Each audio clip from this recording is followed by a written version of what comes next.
அன்பினர்களே, தமிழகத்தில் ஒரு சினிமா வரலாற்றில் ஹபிபி என்ற ஒரு திரைப்படம் டீசராகி மிகப்பெரிய சக்கை போடும் அளவுக்கு வந்திருக்கின்றது. என்னவாம், அதாவது முஸ்லிம்களை எல்லா சினிமாவின் சகல மொழிகளிலும் முஸ்லீம் என்றால் பயங்கரவாதி, அப்புறம் தொப்பிய போடு சாம்ராணி புகை போடுவது, அப்புறம் பாகிஸ்தானுக்கு உளவாளி, கடத்தல்காரன், இப்படி அதாவது எல்லா வகையான கெட்ட வேலைகளுக்கும், பயங்கரவாத வேலைகளுக்கும், ஆள் கடத்தல், ஆயுதம் கடத்தல், இப்படி அரசாங்கத்துக்கு எதிரிகளாக இப்படி எல்லா வகையிலும் ஒரு முஸ்லிமை எந்த அளவுக்கு கேடு கெட்டதாக இறக்கி காட்ட முடியும் அந்த அளவுக்கு காண்பித்து வந்த ஒரு சினிமா வரலாற்றில் ஹபிபி என்ற ஒரு திரைப்படம் முற்றுமுழுதாக முஸ்லிம்களின் ஒரு கிராம முஸ்லிம் ஒரு கிராமத்தில் வசிக்கின்ற இந்திய கிராமங்களில் நடக்கின்ற உண்மை கதைகளை தத்வரூபமாக முதலாக சினிமா உலகத்தில் காட்டப்பட்டிருக்கின்றது. முஸ்லிம்களுக்கு அப்பால் இந்துக்களும் சாரையாக கூட்டமாக இந்த சினிமாவை பார்த்து வருகின்றனர். அதாவது கடைசியாக நான் சொல்லும் படம் என்றால் கடைசி விவசாயி, அதுவும் ஒரு கிராமத்து மண் வாசனை பாரதிராஜாவின். அதைவிட மிகவும் தத்வரூபமாக ஒரு ஏழை குடும்பத்தின் ஒரு சொந்த கதையாக வந்திருக்கின்றது. ஹபிபி ஒரு ஏழை குடும்பத்தின் வாழ்க்கை போராட்டத்தை பதிவு செய்திருக்கிறது. அதை நேர்த்தியாக பதிவு செய்திருப்பதன் மூலம் அதாவது ஏழை எஸ்எல்சி ஏழை, அதாவது இந்த அங்க உள்ள அந்த இதுக்கு சொல்லுவாங்கல்ல, தாழ்த்தப்பட்ட மக்களை, ஏழை எஸ்சி, ஏழை பிஎஸ்சி, பிசி, ஏழை கிறிஸ்துவர் என ஏழைகளின் வாழ்க்கை பாடுகளை பற்றி சிந்திக்க தூண்டுவது. அதுதான் இந்த படத்தின் முக்கியத்துவம். என் தங்கையை பிரியக்கூட என்பதற்காகவே வெளிநாட்டு வேலை வாய்ப்பு வந்தும் டிரைவராகவே உழைத்து வந்த என் தந்தை 30 ஆண்டுகளுக்கு மேலாக தன் குடும்பத்தை விட்டு பிரிந்து வெளிநாட்டில் பொருள் சேர்த்த பின்னரும் தன் பெயரில் சொத்தனை பெரிதாக ஏதுமில்லாமல் கடைசி காலத்தில் ஏழையாகவே மடிந்த ஒரு சித்தப்பனின் கதை போன்று நினைவூட்டுவதாக அந்த கதை வருகின்றது. அதாவது உண்மை. அதாவது இந்த கீழக்கரையெல்லாம் பார்த்தோம்னா கல்யாணம் முடிச்சு 1 மாதத்தாலே வெளிநாட்டுக்கு போயிடுவான், 2 வருஷத்தாலே காசு பணம் வெளிநாட்டிலே இவனுள்ள வாழ்க்கை போகுது. இங்க குடும்பங்கள் தனியாக பணம் மட்டும் வந்து போகுது. இதையெல்லாம் தத்ரூபமாக இது நம்ம நாட்டிலேயே நடக்குது இல்ல, பணம் தான் மெயின் என்று போகின்றார்கள். இங்கே குடும்பங்கள் சீரழிக்கின்றது. இஸ்லாமிய வாழ்வியலும் அடையாளமும் தமிழ் படங்களில் பெரும்பாலும் பதிவு செய்யப்படுவதில்லை. இஸ்லாமியராக காட்டப்படும் நபர் ஒரு தீவிரவாதியாக வருவார். அதைத்தான் தொடர்ந்து காட்டுறாங்க. இல்லை, படிக்காதவன் போன்ற படங்களில் வரும் நாகேஷ் போன்று ரொம்ப நல்லவராக காட்டப்படுவார். அந்த நல்லவர் என்பது 90களுக்கு முன்பு மணிரத்னம், ரோஜாவுக்கு இஸ்லாமியர் என்றாலே தீவிரவாதிகள் என்ற கண்ணோட்டம், ரோஜா, பம்பாய், விஸ்வரூபம், உன்னை போல் ஒருவன், பீட்ஸ், துப்பாக்கி, வேலாயுதம் முதல் நேற்று வந்த பெண் இந்திய வெற்றி படம் அமரன் வரை தொடர்கிறது. ஒரு சாம்பிராணி புகையை போடுவாரு, அது படிக்காதவன், கேவலமாகனவன், கள்ளன், இப்படி ஒட்டுமொத்தமாக இஸ்லாமியர்களை கேவலமாக்கும் படமாகத்தான் வந்திருக்குது. அதாவது ஒரு இந்திய அளவில, அதாவது மார்க்கெட்டை அதாவது நல்ல ஓடணும், உழைக்கணும் என்று மார்க்கெட்டை விரிவுபடுத்த வேண்டும் என்றா ஒன்றும் தேவையில்லை. ஒரு இஸ்லாமிய விருப்ப படம் எடுத்தா போதும், நல்லா ஓடும். பர்ஹானா மாநாடு என்று ஒரு சில படங்கள் ஆறுதலுக்கு வந்தாலும் ஒட்டுமொத்தமாக இஸ்லாமிய வாழ்வியலுக்கு செல்லும் படங்கள் எங்கு தமிழ் சூழலில் இல்லவே இல்லை. கதிருடன் ஒரு பேட்டியில் மீரா கதிர் அவர டைரக்டரா மீரா கதிரவன் இப்படி சொல்லுகிறார், மற்றவர்கள் வாழ்வியல் டீடைல்ஸாக பதியப்படும் போது இஸ்லாமிய வாழ்வியல் மட்டும் மேலோட்டமாக பதிவு செய்யப்படுது என்கிறார் குறையாக. அந்த வகையில் ஹபிபி படம் இஸ்லாமிய வாழ்வியலை நெருக்கமாக காட்டுகிறது. தறி ஒட்டி கொண்டிருந்த குடும்பம் காலம் மாற்றத்தில் எப்படி வெளிநாடுகளுக்கு வேலைக்கு போகிறார்கள், ஆனால் களவாடப்படும் வாழ்வு அது ஏற்படுத்தும் துயரம் பலி என்று சொல்கிறது. மகேஷ் முத்துசாமி ஒளிப்பதிவும் சாம் CS இசையும், குறிப்பாக பின்னணி இசையும் படத்துக்கு பெரும் பலம் என்று கூட சொல்லலாம். ரீஷர் ஓடப்பட்டிருக்குது.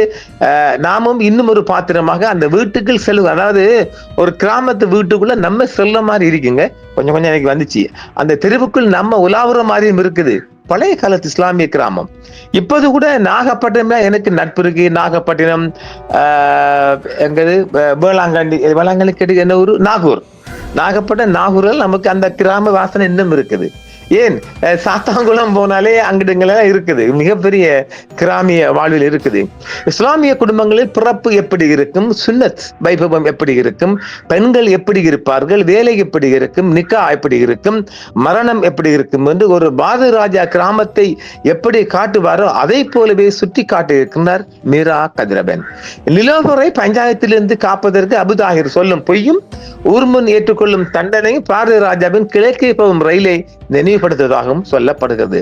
ஒரு பக்கம் வீட்டில் சொல் பேச்சு கேட்கும் பெண்களை காட்டும் இயக்குனர், இன்னொரு பக்கம் சாட்சி பர்வீன் பாத்திரங்கள் மூலம், அதான் அம்மட தங்கச்சி சாட்சி என்று முஸ்லிம்கள் சொல்லுவாங்க, அதை சொல்றாங்க, மூலம் கேள்வி கேட்கும் பெண்களையும் காட்டியே இருக்கிறார். குறிப்பாக பர்வீன் பாத்திரம் நிறைய வாசிக்கும் பாத்திரமாக காட்டப்பட்டிருப்பதும் இன்குலாப் வரிகளையும் பெரியோர் மேற்கோள்களையும் காட்டுவதும் அருமை. பெரியார் பற்றி பேசிவிட்டு அந்த பெண்கள் இஸ்லாமிய அடையாளத்துடன் இருப்பதை பார்த்திருப்போம். அதை அழுத்தமாகவே பதிவு செய்திருக்கிறார் மீரா கதிரபன். பர்வீன் பாத்திரம் அழுத்தமாக படைக்கப்பட்டுள்ளது. சூப் காட்சிகளிலும் மேடை பேச்சிலும் கடைசியாக அபுதாகிரை கண்டுகொள்ளாமல் போவதும் ஒரு சுயமரியாதை பெண்ணாக இருக்கிறாள். அதே நேரம் இஸ்லாமிய கோட்பாடுகளையும் கரைத்து கொடுத்துக்கிறார்கள். இதெல்லாம் சாதாரணமாக காரைக்குடி பக்கம், அந்த பக்கமெல்லாம் நாங்கள் நிறைய பார்க்கலாம். மிகப்பெரிய வரலாற்று முக்கியத்துவம் வாய்ந்த பகுதிகள், இதுகளை நாங்கள் பார்க்கலாம், நிறைய பார்க்கலாம். படம் முழுக்க திருப்பங்களிலே கத்தி இரத்தவாடை இல்லை, இரட்டை அர்த்தம் வசனம் இல்லை, குறிப்பாக தீவிரவாதம் எல்லாம் இல்லை. படம் முழுக்க அன்பால் நிறைந்திருக்கிறார் இயக்குனர். ஒரு இஸ்லாமிய கிராமத்துக்குள் போனே ஒரு அனுபவத்தை கொடுக்கிறார் இயக்குனர். பாத்திர படைப்புகளை கருப்பு பிள்ளையாக காட்டாமல் இயல்பான இரத்தமும் சதையும் கொண்ட மனிதர்களாய் எல்லா சரியும் எல்லா தவறுகளுக்கும் செய்து உணர்ந்து அன்பால் இருக்கும் இயல்பான மனிதர்களை காட்டுகிறார் இயக்குனர். சிலருக்கு கேள்வி வரலாம், மத அடையாளங்களுடன் இருக்கும் படங்களை கொண்டாடலாமா என்று. மற்ற மதங்கள் அடையாளங்களை காட்டும் போது அதை இயக்குனர் அழகாக டீடைல்ஸாக செய்திருக்கிறார் என்கிறோம். அதை தாண்டி இஸ்லாமியர்கள் மோசமானவர்கள் என்று காட்டும் போது இல்லை, அவர்கள் துராந்தர், மணிரத்னம், கமல் படங்களில் வருபவர்கள் இல்லை, நம்மை போன்ற ரத்தமும் சதையுமான மனிதர்கள், அவர்களுக்கென்று ஒரு பண்பாடு, கலாச்சாரம், வாழ்வியல் உண்டு என்று காட்ட வேண்டிய தேவையும் இந்த சமூகத்தில் இப்போது இருக்கின்றது.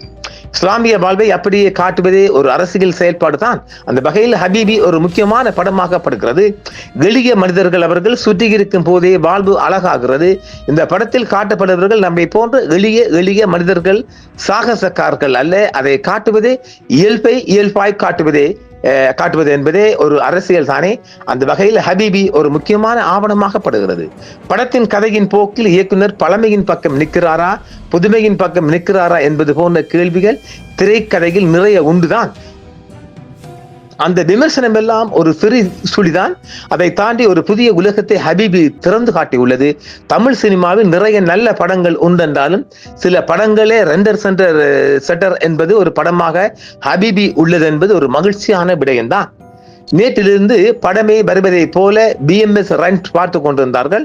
ஒரு மணி நேரத்தில் 1000 டிக்கெட் விற்பனை என்றால் 2இல் வரும், இல்லை ஒரு நாளில் 5000 டிக்கெட் விற்பனை என்றால் 2இல் வரும். ரஜினி, அஜித், விஜய் போன்ற நடிகர்கள் படம் வரும்போது ஒரு மணி நேரத்துக்கு 20000 டிக்கெட் எல்லாம் விற்பனை ஆகும். அது வேறு விடயம். ஒரு சிறிய படங்கள் ஒரு நாள் 2இல் ஒரு 5000 டிக்கெட் விற்பனை என்றாலும் ஓரளவு ஹிட். அந்த 2இல் நேற்று சனிக்கிழமை, ஞாயிற்றுக்கிழமையும் முதல் 2இல் இல்லை, சனிக்கிழமை ஏறுமுகம் என்றால் படத்தை மக்கள் ஏற்றுக்கொண்டு விட்டார்கள் என்ற அர்த்தம் தான்.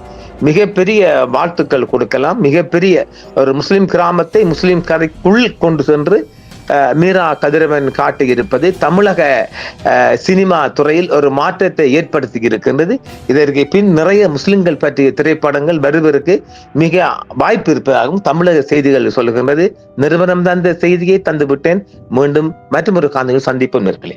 என்றும் உங்களுடன் சன்ரைஸ் இந்தியா டிவி சப்ஸ்கிரைப் பண்ணுங்கள், பெல் பட்டனையும் கிளிக் செய்யுங்கள். உங்கள் ஆதரவே எங்கள் சேவை. ஆதரவு தாருங்கள், அரவணைப்போம்.